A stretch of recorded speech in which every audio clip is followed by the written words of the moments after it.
নমস্কাৰ, মই এতিয়া বৰ্তমান উপস্থিত আছোঁ ধুবুৰী জিলাৰ এটা ঐতিহাসিক ঠাই বুঢ়াবুৰী। ইয়াত হিন্দু মুছলমানৰ এটা মিলাপ্ৰীতি এটা ঠাই। মই বৰ্তমান এইখন ঠাইত বিশেষ দেখুৱাম। তাকে এটা কথা ল'ম যে এই ঠাইখনত আজিৰে পৰা বহু বছৰ আগত আমাৰ হিন্দু পৰিয়ালে ইয়াত বসবাস কৰিছিল। বুঢ়াবুৰী বুলি এই ঠাইখনৰ নাম ৰখা হৈছে।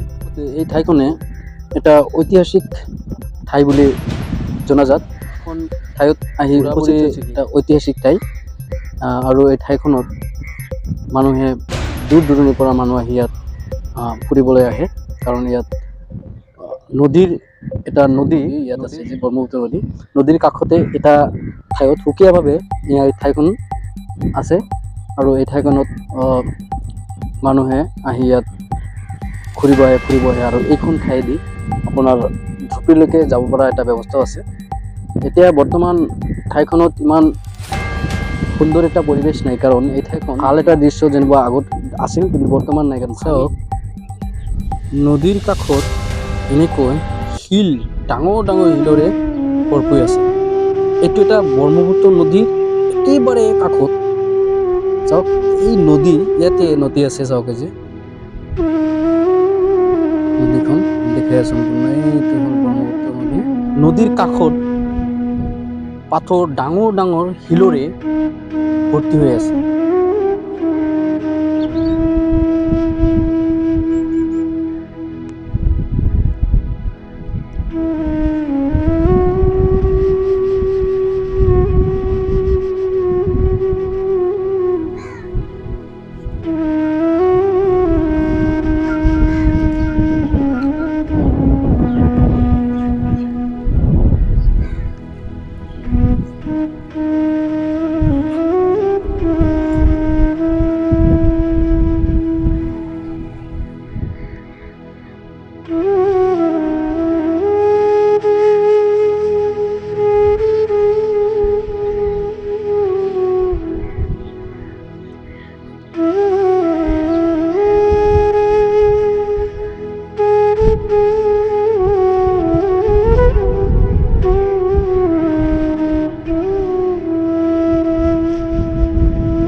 চাওক, এই যে দেখা আপোনালোকে পাই আছে, এইটো হ'ল বুঢ়াবুৰী পাথৰ বুলি কয়।